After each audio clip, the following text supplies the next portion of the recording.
اعوذ باللہ من الشیطان الرجیم بسم اللہ الرحمن الرحیم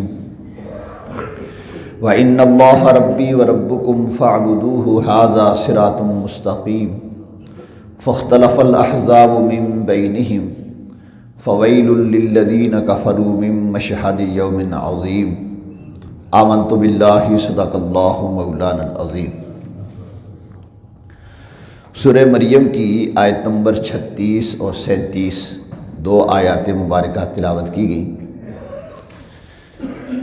حضرت عیسیٰ علیہ السلام نے اپنی قوم سے جو کلام کیا ان کلام میں سے ایک یہ کلام بھی تھا وَإِنَّ اللَّهَ رَبِّي وَرَبُّكُمْ فَاعْبُدُوهُ، اور عیسیٰ علیہ السلام نے کہا بے شک اللہ میرا رب ہے اور تمہارا رب ہے، اسی کی ہی عبادت کرو۔ اللہ رب العالمین اپنے نبیوں کو یہ علم عطا فرماتا ہے کہ مستقبل میں کیا ہونے والا ہے، تو چونکہ آپ کو پتہ تھا کہ دنیا میں ایسے لوگ بھی ہوں گے جو آپ کو ابن اللہ کہیں گے یا اللہ کہیں گے، تو اس لیے آپ نے بچپن میں ہی یہ اعلان بھی فرما دیا کہ میں نہ تو اللہ کا بیٹا ہوں اور نہ ہی اللہ ہوں، بلکہ اللہ وہ ہے جس نے مجھے پیدا فرمایا ہے اور ساری کائنات کو پیدا فرمایا ہے، اور اللہ کا نبی آتا ہی اس لیے ہے کہ اللہ کی پہچان کرائے، مخلوق کو اللہ تک پہنچائے اور اللہ کے احکامات مخلوق تک پہنچائے، وہ درمیان میں واسطہ اور ذریعہ ہوتا ہے، وسیلہ ہوتا ہے۔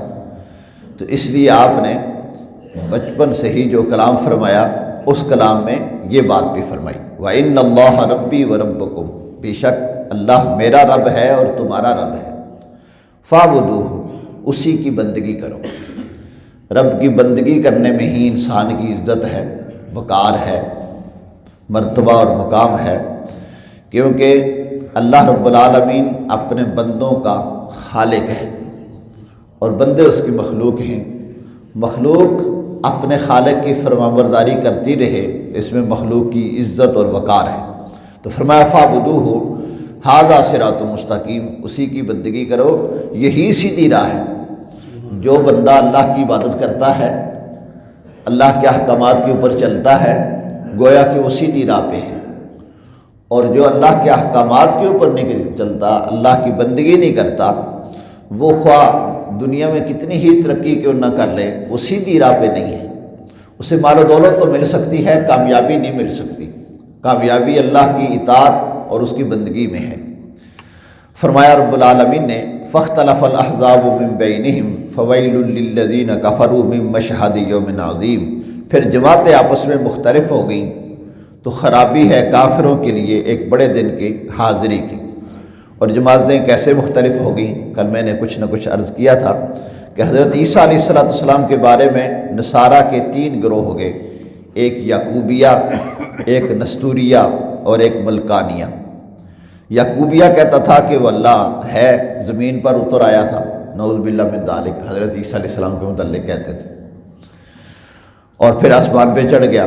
اور نستوریہ کا قول یہ ہے کہ وہ خدا کا بیٹا ہے، جب تک چاہا اسے زمین پہ رکھا، جب چاہا تو واپس اٹھا لیا۔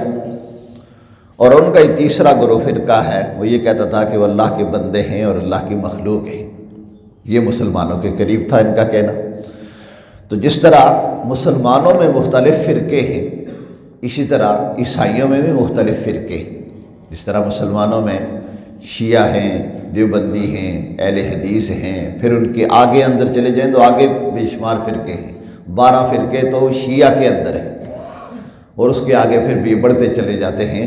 رسول پاک صلی اللہ علیہ وآلہ وسلم نے ارشاد فرمایا کہ بنی اسرائیل کے یہودیوں کے 71 فرقے ہوئے اور عیسائیوں کے 72 فرقے ہوئے۔ فرمایا میری امت کے 73 فرقے ہوں گے، کلہم فی النار الا واحدہ، سارے جہنمی ہوں گے، ایک جنتی ہوگا۔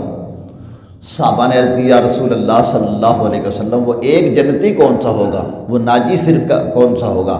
فرمایا ما انا علیہ و صحابی، فرمایا جو میرے راستے پر اور میرے صحابہ کے راستے پر ہوگا وہ جنتی ہوگا۔ اور دوسرے حدیث کے الفاظ ہیں کہ ان میں سے جو بڑا گروہ ہوگا وہ جنتی ہوگا۔ علیکم بالسواد الاعظم من شذ فی النار، اے مسلمانوں تم پہ لازم ہے کہ مسلمانوں کے بڑے گروہ کے ساتھ رہنا، جو ان سے علیحدہ ہوا اسے علیحدہ کر کے جہنم میں ڈال دیا جائے گا۔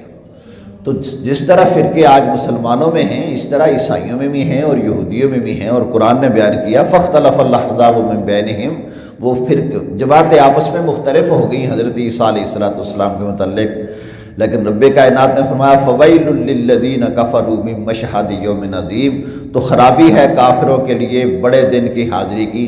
جب رب کی بارگاہ میں حاضر ہوں گے تو پھر فیصلہ ہو جائے گا، تو اس فیصلے سے پہلے اللہ رب العالمین نے اپنے کتابیں نازل فرما کے، اپنے نبیوں کو مبعوث فرما کے، اپنے پیارے بندوں کو اس دنیا میں بھیج کے ہمیں بتا دیا کہ جو ان نیک بندوں کے راستے پہ چلتا ہے، جو اولیاء اللہ کے راستے پہ چلتا ہے، اللہ کے بتائے ہوئے اصولوں پہ چلتا ہے، وہی کامیاب و کامران ہے۔